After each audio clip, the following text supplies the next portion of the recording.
মেহেরপুরে প্রতিপক্ষকে ফাঁসাতে গিয়ে অস্ত্রসহ ৩ জন আটক। মেহেরপুরের গাড়িতে একটি ওয়ান শাটার গান সহ ৩ জনকে আটক করেছে র্যাব সদস্যরা।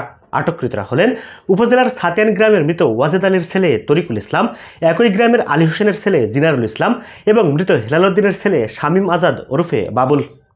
আজ বৃহস্পতিবার ২০ ফেব্রুয়ারি ভোররাতে সাতিয়ান গ্রামের উমর আলীর ছেলে রতন আলীর বাড়ির আঙিনা থেকে অস্ত্র উদ্ধার করা হয়। উদ্ধারের পরপরই ৩ জনকে আটক করে র্যাব ১২ এর মেহেরপুরের গাংনী ক্যাম্প কমান্ডার ও সহকারী পুলিশ সুপার এনামুল হকের নেতৃত্বে র্যাবের একটি দল তাদেরকে আটক করে। ক্যাম্প কমান্ডার ও সহকারী পুলিশ সুপার এনামুল হক বলেন, গোপন তথ্যের ভিত্তিতে সাতিয়ান গ্রামের উমর আলীর ছেলে রতন আলীর বাড়ির আঙিনায় স্থাপনকৃত ছাগল ঘরের নিকটে অভিযান পরিচালনা করা হয়। অভিযানে মাটির নিচে পুঁতে রাখা একটি ওয়ান শাটার গান উদ্ধার করে র্যাব সদস্যরা। সূত্রতাবশত ফাঁসানোর জন্য বাড়ির মালিক রতন আলীর ছাগলের ঘরের দক্ষিণ পশ্চিম কোণে মাটির নিচে শুটার গানটি পুঁতে রেখেছিল তথ্যদাতা। এ ঘটনায় তথ্যদাতাকে আটক করা হয়। পরে তার সাথে জড়িত আরও ২ জনকে আটক করা হয়।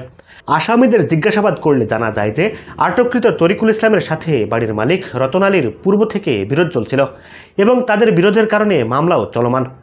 এমন সূত্র ধরে পরস্পর যোগসাজশে উদ্ধারকৃত অস্ত্র রতন আলীকে ফাঁসানোর উদ্দেশ্যে মাটির নিচে পুঁতে রেখেছিল আটককৃত ৩ জন। আটককৃত আসামি ও উদ্ধারকৃত আলামতের আইনগত পদক্ষেপ গ্রহণের নিমিত্তে গাংনী থানায় হস্তান্তর করা হয়েছে। জাহিদ মাহমুদ, মেহেরপুর।